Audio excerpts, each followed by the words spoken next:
Europe 1, 8h20. Les points de vue sur l'actualité, c'est maintenant sur Europe 1. Le point de vue tranchant et tranché de Caroline Roux, c'est l'édito politique d'Europe 1 matin. Bonjour Caroline. Bonjour Bruce, bonjour Julie, bonjour à tous. François Fillon et Jean-François Copé ont déjeuné ensemble hier. Eh oui. Très belle mise en scène, tout ça sous l'œil des caméras.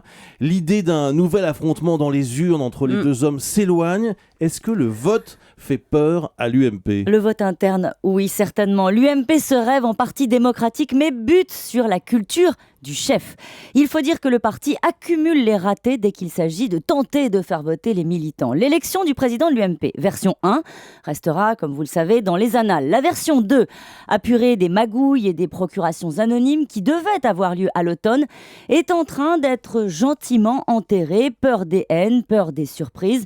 Jean-François Copé et François Fillon n'en veulent plus. La primaire à Paris, avant même d'avoir commencé, est abîmée par le renoncement de Rachida Dati. Sans match pour susciter de l'attention, le vote pourrait même plomber Nathalie Kosciusko-Morizet si les Parisiens ne se mobilisent pas. D'ailleurs, en coulisses, l'UMP fait tout pour décourager l'organisation de primaires au municipal en province. Trop cher, trop compliqué. Alors on peut remonter plus loin.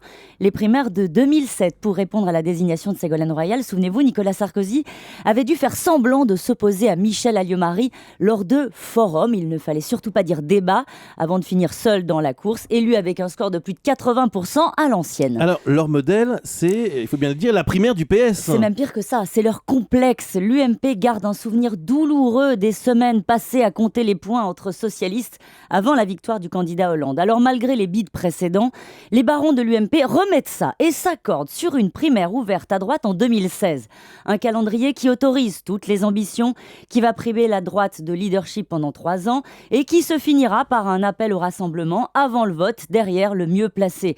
La droite, qui n'est pas habituée à se compter dans les courants, a toujours fait le choix du plus fort. Au fond, est-ce que la droite est faite pour les primaires ? Franchement, elle n'en a pas fait la preuve jusque-là. Mais elle peut se consoler, car les primaires n'ont pas que des avantages. Elles laissent des divisions.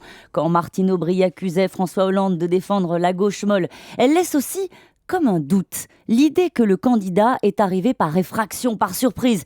Pas parce qu'il a imposé une autorité sur son parti, un projet solide, mais parce qu'il a trouvé le ton juste à un moment donné. François Hollande en est victime encore aujourd'hui de la part de tous ceux qui ne l'ont pas vu venir.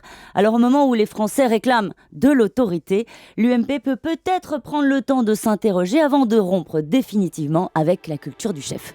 Les primaires à l'UMP, c'est pas gagné. C'est ce que nous disait ce matin Caroline Roux.